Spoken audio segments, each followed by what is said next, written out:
everyone. We are reading How to Steal a Dog, and we're on chapter 13 already. So here we go. Chapter 13. I don't know what made me do it. I just couldn't stop myself. I watched Toby walk down the hall and into his classroom, and then I turned and I went right back out the front door. I hurried up the sidewalk and ducked around the side of the school building. When the buses pulled away from the curb and all the kids had gone inside, I started running and I didn't stop till I was way on up toward the highway. My backpack bounced against me as I hurried along the side of the road. I had to see Willie. I just had to. I turned down the gravel road that led to the old house. I kept my mind on what I had to do, see Willie, instead of what I had just done, hightailed it out of school. When I got to the house, I took my backpack off and tossed it on the front porch. Then I pushed through the pricker bushes towards the back of the house. Just as I reached the corner, I heard something that made me stop in my tracks. Singing. Somebody was in the back of the house, singing. I jumped into the bushes and ducked down. My heart was pounding like nobody's business. The singing stopped. I held my breath. A man's voice called out, "Are you scared of me, or should I be scared of you?" I knelt in the damp earth and squeezed my eyes shut. My thoughts were jumping around between being scared and trying to figure out what to do. Maybe I could crawl through the thick brush and back out to the road. I pushed a branch aside and flinched when the sound of the rustling leaves broke the silence. Willie let out a bark. "I ain't scared of a coward who won't even show his face," the man called out towards the bushes. I lifted my head the tiniest little bit to peer through the leaves. A man was sitting on a log beside the back porch. I ducked down. I tried to crawl away from the house towards the path to the road, but a tangle of wild blackberry bushes blocked the way. "This your dog?" the man called. I scrambled to think what to do. Should I jump up and run? Should I call out something?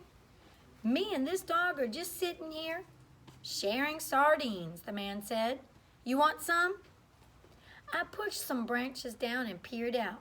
Sure enough, there was Willie, sitting on the bottom step of the porch, licking a paper plate. The man stood up and walked a few steps in my direction. I ducked back down. We're on page 106. "I reckon you and me must think alike," he called towards the bushes. "Never drop your gun to hug a grizzly bear, I always say." What? I crawled a few feet along the ground, trying to get a better view of the man. "But you don't have to worry, 'cause I ain't no grizzly," he said. "You think this little old dog here would eat sardines with a grizzly?" Then, for the second time that day, I just up and did something without thinking. I stood up, pulled the branches aside, and said, "His name is Willie." The man looked in my direction. "Well now, I do declare," he said. "I sure am glad you ain't a grizzly neither." I stepped out of the bushes, and Willie started wagging his tail, kind of prancing with his front legs. The man chuckled. "Now that's some tail wagging if I ever saw it," he said. Part of me was saying, "Georgina, stop what you're doing and get out of here." But I never was too good at listening to my own self, so I just stood there and checked things out. The man had nailed one end of a blue tarp to the side of the house and tied the other end to a tree to make a shelter. A ratty sleeping bag was stretched out on the ground beneath it. Leaning against the porch was a rusty old bicycle with a wooden crate strapped on the back. Page 107. An American flag dangled from the end of a long, skinny pole duct taped to the crate. The man gestured towards the bike. "Easy to park and don't need gas," he said. He grinned and I caught a glimpse of a shiny gold tooth right in the front. When he gave Willie a pat on the head, I noticed he had 2 fingers missing. I'd never seen anybody with 2 fingers missing before. He must have seen me staring at his hand, 'cause he said, "Got in a tussle with a tractor engine one time." He wiggled his 3 fingers at me. "Tractor won," he said. I blushed and I looked away.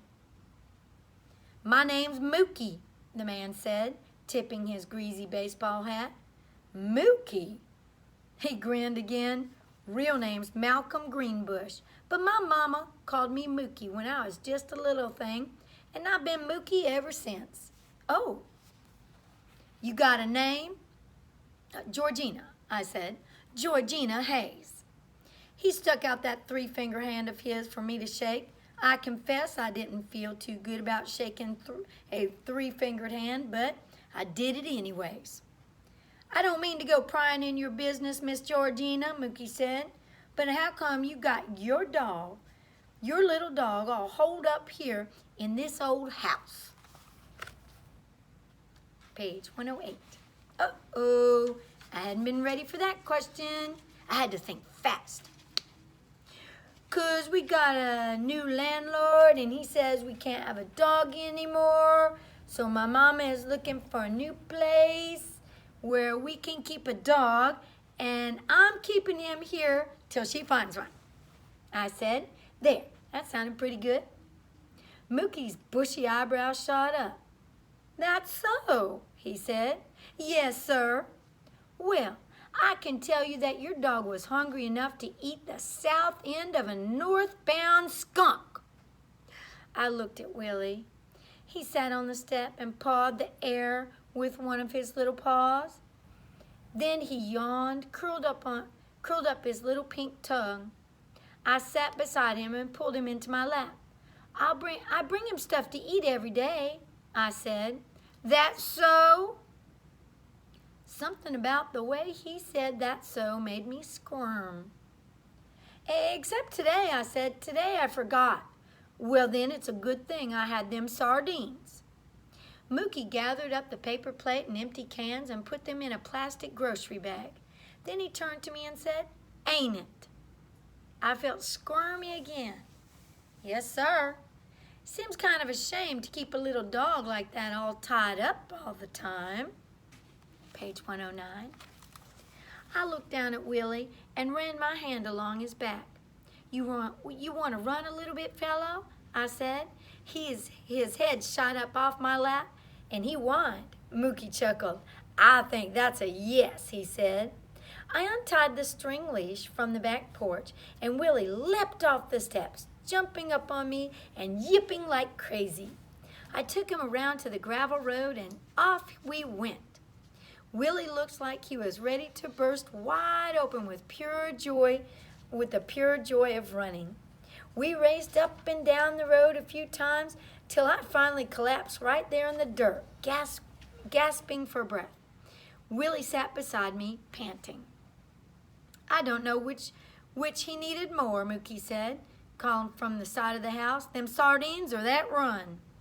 I pulled Willie into my lap and I put my arm around him. He licked my face and nudged me with his nose. Mookie strolled out to the road where me and Willie were sitting. "He sure is a smart little fella," he said. "You had him long?" Kinda. Guess it's pretty easy to love a dog like that." Mookie picked up a piece of gravel and hurled it into the trees. A loud thwack echoed through the woods. "I bet you miss him a lot," he said. "I mean, you know, not having him in the apartment of yours."